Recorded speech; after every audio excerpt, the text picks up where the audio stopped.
داستان کربلا میں امام حسین کے میدان جنگ میں خطاب اور حر بن یزید کا حق کا اعتراف۔ بسم اللہ الرحمن الرحیم۔ محترم ناظرین، السلام علیکم۔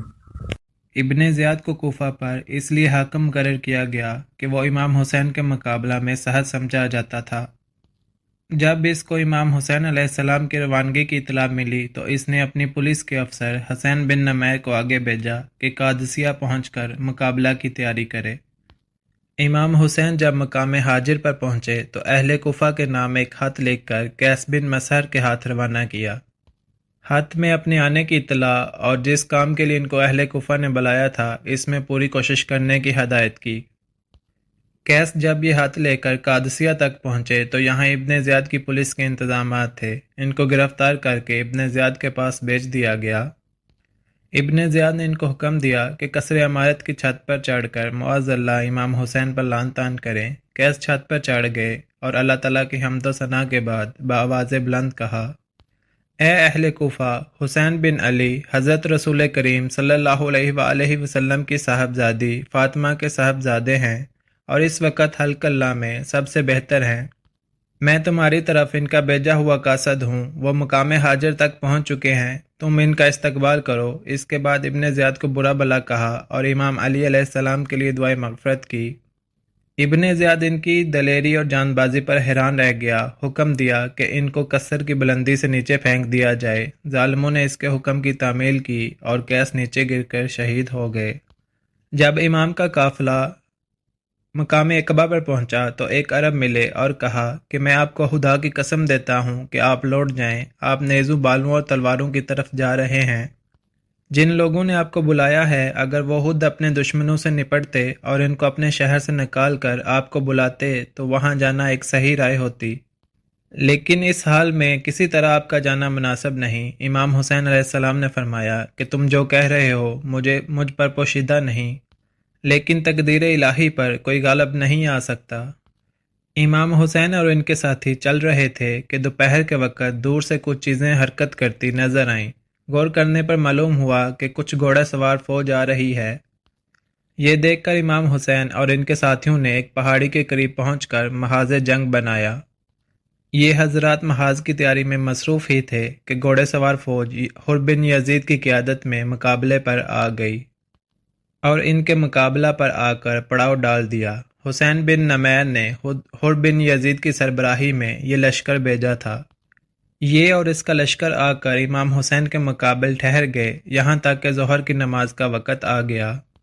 امام حسین علیہ السلام نے اپنے مؤذن کو اذان دینے کا حکم دیا اور سب نماز کے لیے جمع ہو گئے تو امام حسین نے فریق مقابل کو سنانے کے لیے ایک تقریر فرمائی جس میں حمد و صلات کے بعد فرمایا: اے لوگو، میں اللہ تعالیٰ کے سامنے اور تمہارے سامنے یہ عذر رکھتا ہوں کہ میں نے اس وقت تک یہاں آنے کا ارادہ نہیں کیا جب تک تمہارے بے شمار خطوط اور وفود میرے پاس نہیں پہنچے، جن میں بیان کیا گیا تھا کہ اس وقت تک ہمارا کوئی امام اور امیر نہیں۔ آپ آ جائیں تو امید ہے کہ اللہ تعالیٰ آپ کو ہماری ہدایت کا ذریعہ بنا دیں۔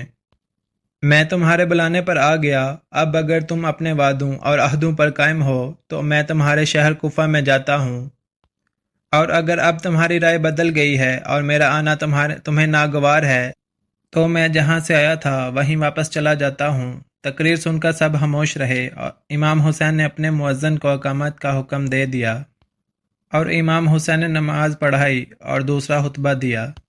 خطبہ میں حمد و ثنا کے بعد فرمایا: اے لوگو، اگر تم اللہ سے ڈرو اور اہل حق کا حق پہچانو تو وہ اللہ تعالیٰ کی رضا کا سبب ہوگا۔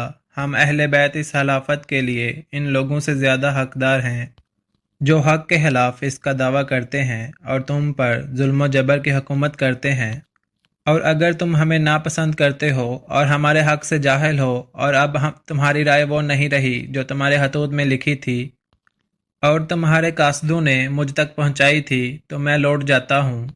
اس وقت حر بن یزید نے کہا کہ مجھے ان خطوط اور وفود کی کچھ خبر نہیں کہ وہ کیا ہیں اور کس نے لکھے۔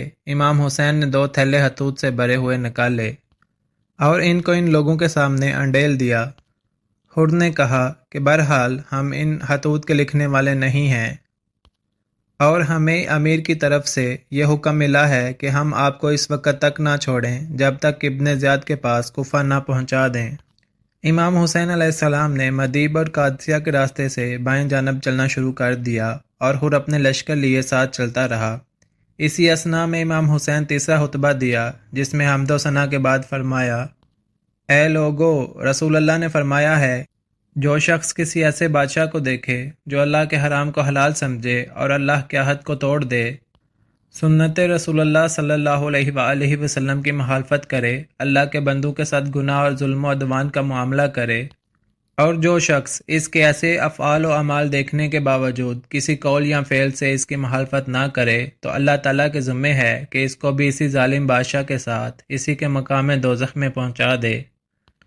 اور آپ کو یہ بھی معلوم ہے کہ یزید اور اس کے امراء و حکام نے شیطان کی پیروی کو اختیار کر رکھا ہے اور اللہ کی اطاعت کو چھوڑ بیٹھے ہیں اور زمین میں فساد پھیلا دیا، حدود الہی کو معطل کر دیا، اسلامی بیت المال کو اپنی ملکیت سمجھ لیا، اللہ کے حرام کو حلال کر ڈالا اور حلال کو حرام ٹھہرا دیا، اور میرے پاس تمہارے حطوط اور وفود تمہاری بیعت کا پیغام لے کر پہنچے ہیں، اور یہ کہ تم میرا ساتھ چھوڑو گے اور میری جان کو اپنی جانوں کے برابر سمجھو گے۔ اب اگر تم اپنی بیعت پر قائم ہو تو ہدایت پاؤ گے۔ میں رسول کریم صلی اللہ علیہ وآلہ وسلم کی لہت جگر فاطمہ کا بیٹا ہوں۔ میری جان آپ لوگوں کی جانوں کے ساتھ اور میرے اہل و عیال آپ لوگوں کے اہل و عیال کے ساتھ، تم لوگوں کو میرا اتباع کرنا چاہیے۔